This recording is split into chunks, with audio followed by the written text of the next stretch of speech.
Redhead Siren, Insomnia Overnight, where ideas are born. It's better than counting sheep. Insomnia. For all who do not sleep.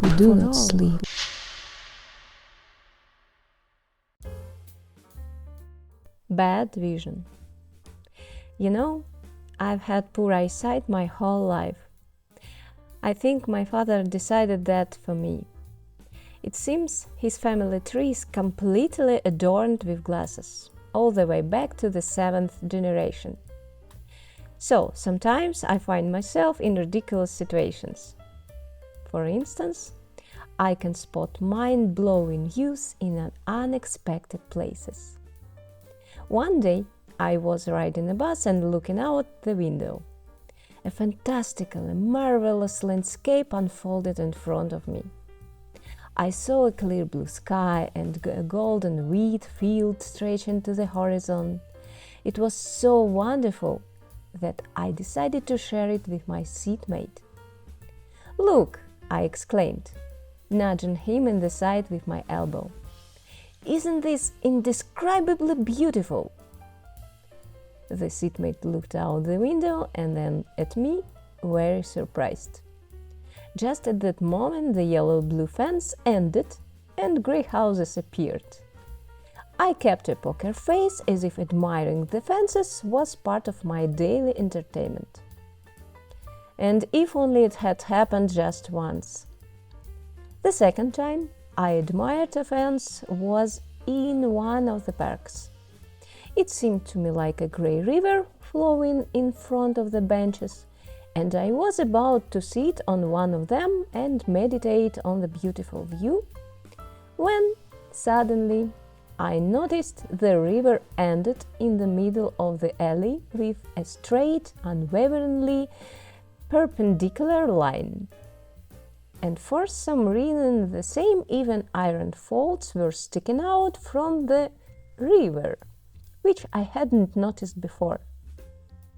I wouldn't say that my world collapsed overnight, but it felt about the same as calling a cute little dog to you from afar for 10 minutes, only to wake up and realize that it's just a trash bag. I've been wearing these dumb contact lenses my whole life and have gotten so good at putting them on in anywhere, even in the most inconvenient places, that I could probably put them on with my eyes closed, so to speak. I don't wear glasses, because they make me look like Moaning Myrtle from Harry Potter.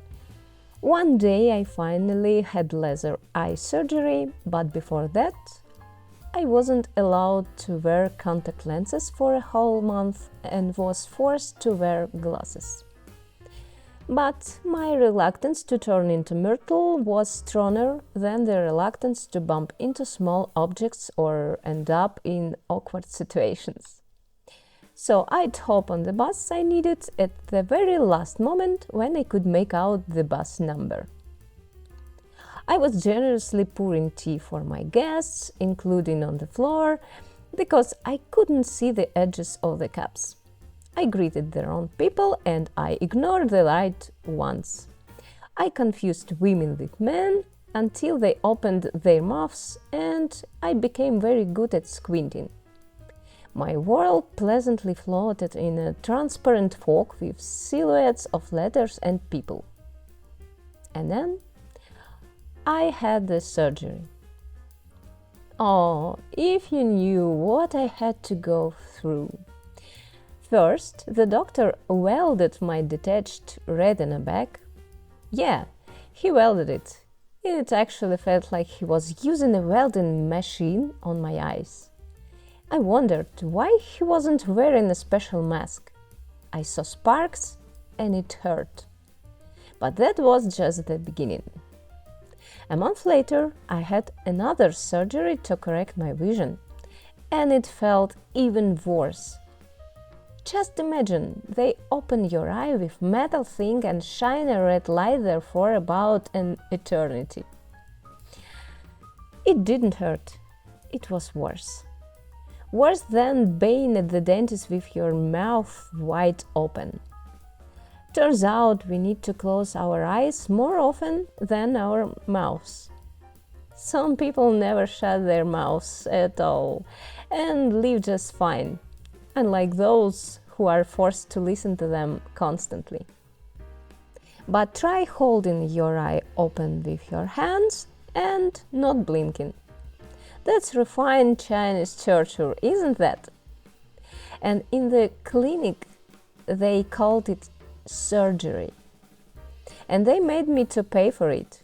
Not only that, but they also made me sign an agreement stating that if I went blind after the surgery, I wouldn't sue or attack the doctors with a knife.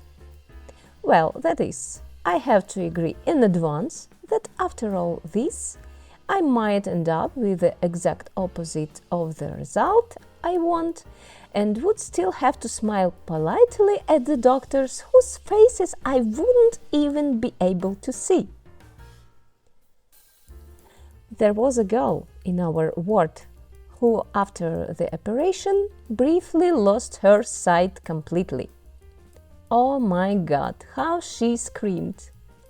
Our blood ran cold and our desire to flee grew stronger. This happened right after my retina had just been retouched and the main operation had been postponed for a month. How I managed to continue experimenting with my eyes instead of running after hearing her desperate cries, I still don't understand. The doctors somehow calmed the girl down and told her to wait about a couple of hours. This kind of thing happens, yeah? Has it ever happened to you that you completely lost your vision for a couple of hours and you were like, well, okay, I'll just wait it out, no big deal? Do you know what people usually feel after this surgery? I don't know how it is now, but back then, after the surgery was over, all this shit had only just begun. Remember the suggestion to hold your eyes open for 5-7 minutes. The experiment wasn't over yet, my dears. Now start chopping kilograms of onions, but closing your eyes for a long time is completely prohibited. You can only blink quickly. On top of that, you are extremely sleepy. Closing your eyes is the only thing you want to do. And you are crying so much you could flood not just the clinic, but the entire city. Chop those onions and keep your eyes open for about another eternity. Complaining won't help. Well, you can complain, of course, but it's pointless. Kind of like trying to convince the Statue of Liberty to move. But I did it. I did it! And it was worth it. My world became incredibly sharp, as if the camera had finally come into focus. I walked around marveling at everything, like an alien. Sometimes I wanted to shout, "Come on, it is really what it looks like!" By the way, in the hospital cafeteria, I immediately lost my appetite forever. Sometimes it's better not to see what you used to eat so calmly. And some people are better off not being seen up close, let alone from afar. So, what about the fine print in contracts or loan agreements? Did it get easier? What if you realized the street vendor shortchanged you?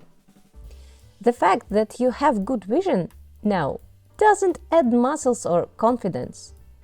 Did you spot a robber at night? Okay, but he saw you too. You both have good eyesight, but he also has a knife. Oh, just kidding. I walked around the planet, amazed by the result. No more being Moaning Myrtle, no more sticking foreign objects in my eyes and worrying about where to wash my hands before touching my lenses. This was especially problematic on hikes, when I was too lazy to leave the tent in the rain to find soap and water. I would just fall asleep with my lenses in. The instructions said it was fine. One night sure, but after 2 nights my eyes felt like a sandy beach. Time to stick umbrellas in them and drink an ice-cold cocktail.